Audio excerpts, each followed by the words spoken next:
Born in the New South Wales town of Leeton in 1937, Pat Thomson was the daughter of a film projectionist and usherette, the family moving to Sydney when she was 3 years old. An all-round athlete, Pat tried a number of sports, including swimming and athletics, before settling on cricket. She would excel at the sport, representing New South Wales for a decade and playing 4 tests, including an Ashes tour.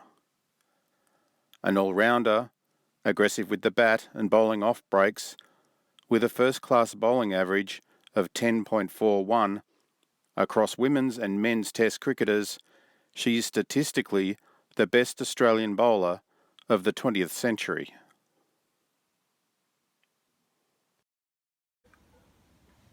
You're not going to believe this. Because I was the club swimming champion, I was eligible to swim in the state championships. So Mum and I got in the bus, went to Manly one day, got in the bus and went up to Spit Junction. Then we got on a tram, they had them in those days, down North Sydney Station. Then we had to walk all the way down underneath Harbour Bridge where the North Sydney Olympic pool was. I actually made the finals in the 200-yard swimming championship, freestyle. And when we're going home in the bus, Mum said, "Pat, why'd you jump into the pool in the finals?"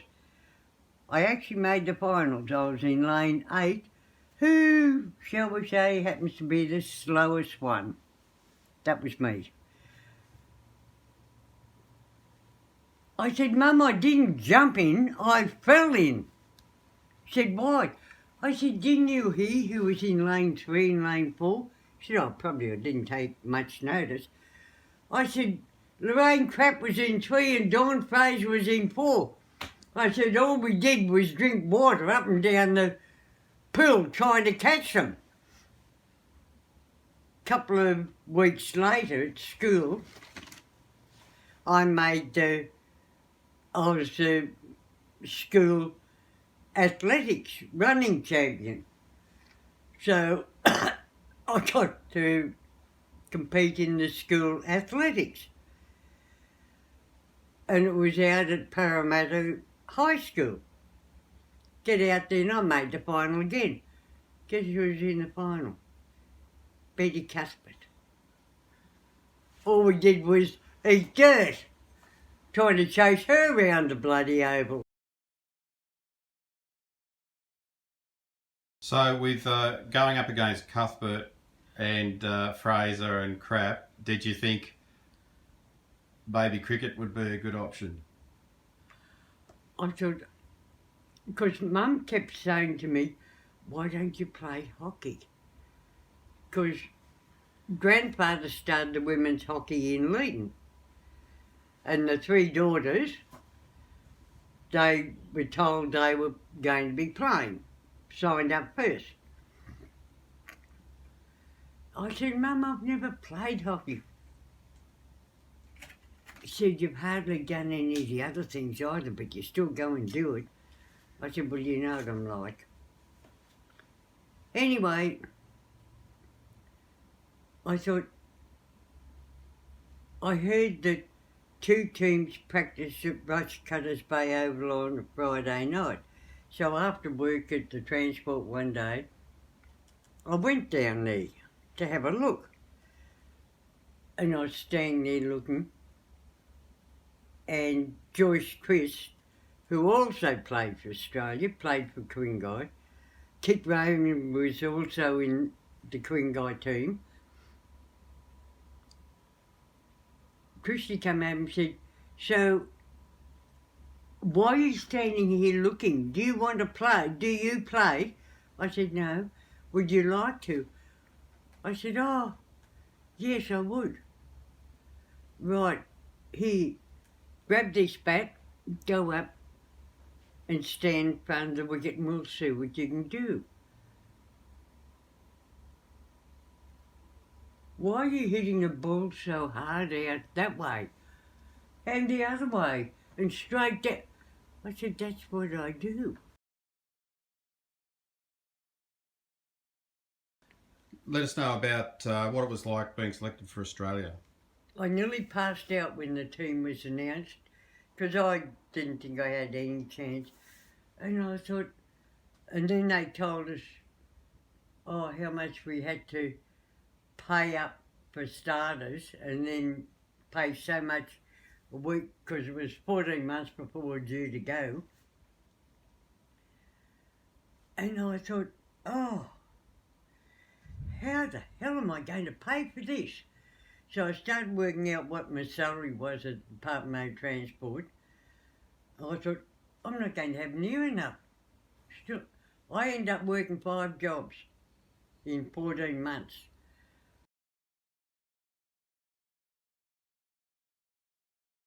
Okay, so you played your actual first test was against New Zealand. Yeah. What was that like? That was in Dunedin? Yes. And it was so freezing down there.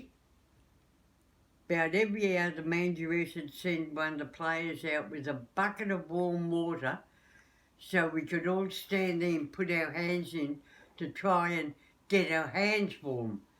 It was freezing. Apparently it was the coldest day they'd had for yonks. And so with your first test, now they have cap presentation ceremonies. What was it like getting your bucket hat, white bucket hat for the women's cricket team? No, I bought myself. We never got anything given to us at all. So you bought your own caps and blazers? Oh, yeah. Had to pay for them and club ones as well as state and Australian.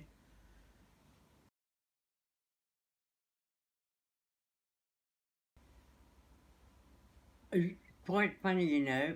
We were taken down to Lord's because I've got a couple of things from Lord's out there, little dishes. And we're taken all around the long room and it's unbelievable to see that. Well, like it was way back 50 years ago. God only knows what it's like now because there'd be so much more in there. But we had a practice run on the oval and then we were playing in a match and I was an outfielder because I had such a good throw. I'd throw in from the bench to the keeper on the full. Anyway, I had a fall one day and hit my right shoulder and I got up and I thought, oh, no, I don't think it's broken, thank heavens. Otherwise, I'd either be stood down with the team or sent home.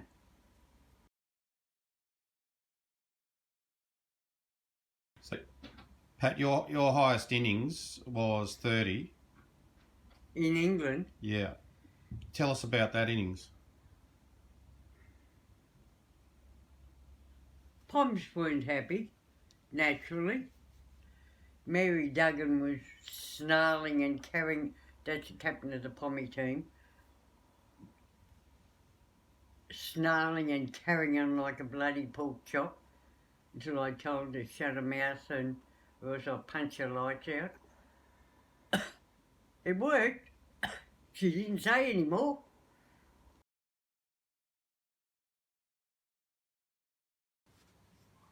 Now, they're your blazer squares. Tell us about those. Pocket squares. Yeah. That was off the first blazers I got. New Zealand, Adelaide.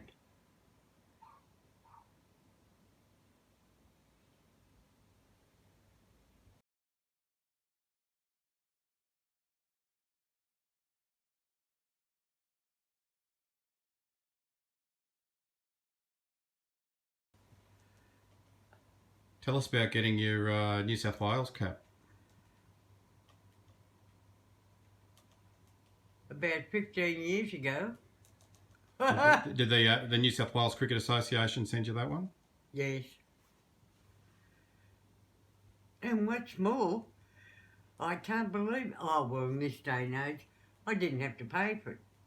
If it'd been back in our day, heaven only knows what it would have cost us.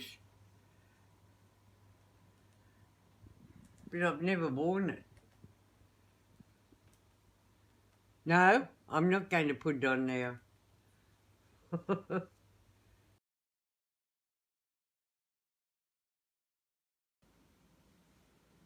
So, Pat, tell us about the story of getting your baggy green.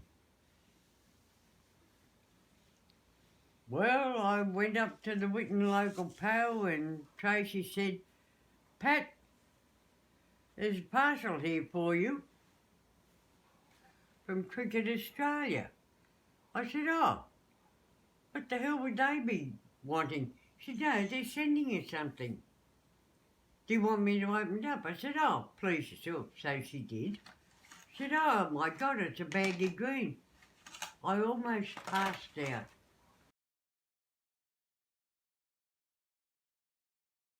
Every year, Cricket Australia have a function in Melbourne. And we're always invited, but as we always used to say, why should we bother going all the way down there when none of us are going to get anything? Anyway, apparently when this was called out, Warner, who was sitting at the table with the War brothers, etc., he went to stand up. And when they said Patricia Thomson, the War boys went nutters and said, sit down, Warnie, it's not you. So it was posted to me in the mail. And that's how I got. From whom, I don't know.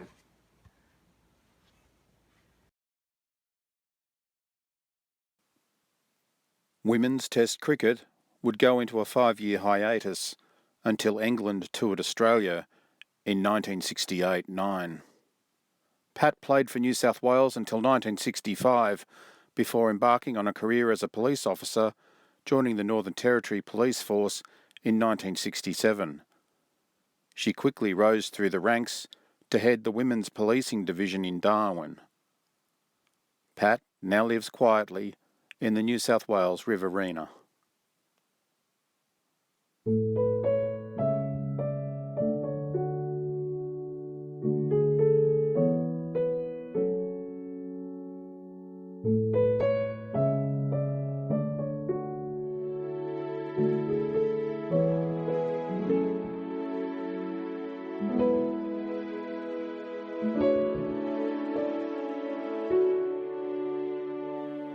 Thanks for watching.